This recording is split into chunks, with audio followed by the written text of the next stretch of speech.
జీ5 app download చేసుకుని పూర్తి ఎపిసోడ్లని ఉచితంగా చూడండి. రాత్రి నాకొక కల వచ్చింది అత్తయ్య. నువ్వు అభి పిల్లలు వేరు కాపురం పెట్టినట్టు కలొచ్చిందా?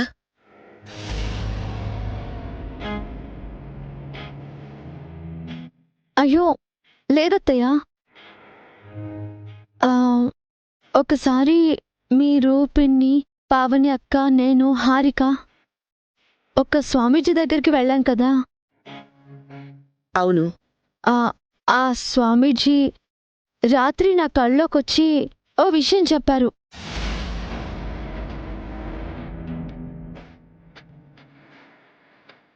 ఏ విషయం? నేను పిల్లల్ని కనకూడదంట. కంటే ఆయనకి ప్రమాదం అంట.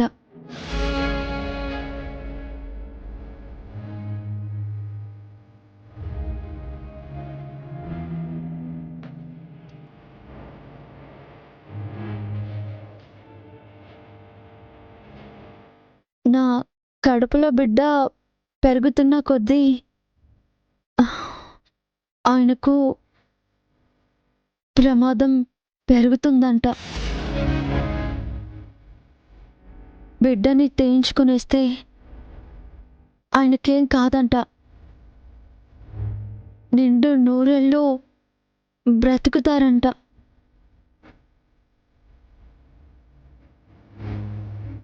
ఈ విషయం మీకు చెప్పాలని వచ్చానత్తయ్య.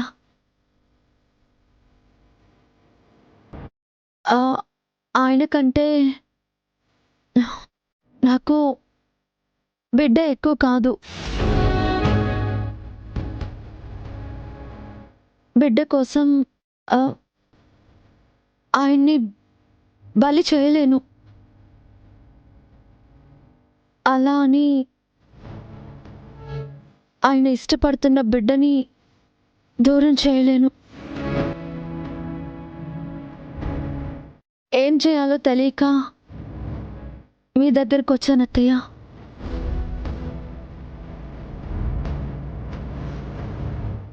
నీకు కలలో చెప్పింది స్వామీజీ నాకు ఆ రోజే చెప్పారు వసు. అందుకే నువ్వు పిల్లల్ని కనకూడదని చెప్పాను.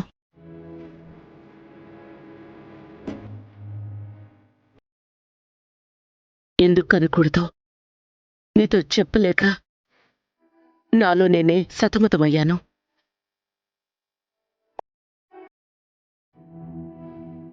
అయ్యో చెప్పుండాల్సింది అత్తయ్య.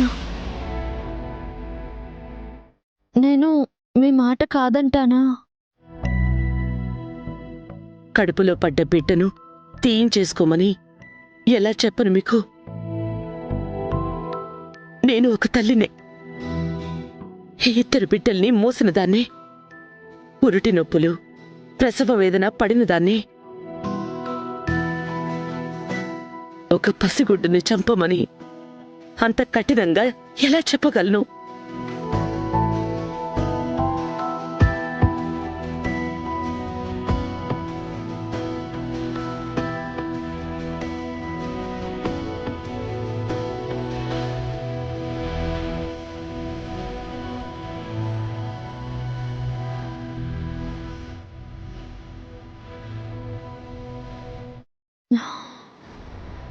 మీకు ఆయనంటే ఇష్టం కదా అత్తయ్య.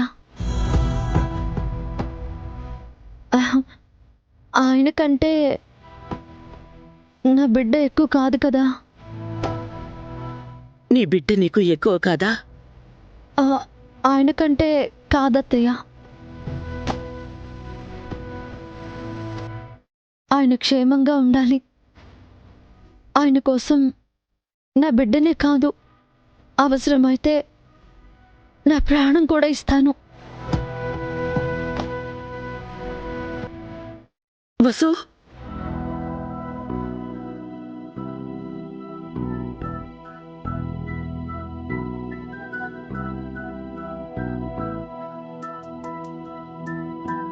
జీ5 యాప్ డౌన్లోడ్ చేసి అన్ని ఎపిసోడ్స్ పూర్తి ఉచితంగా చూడండి.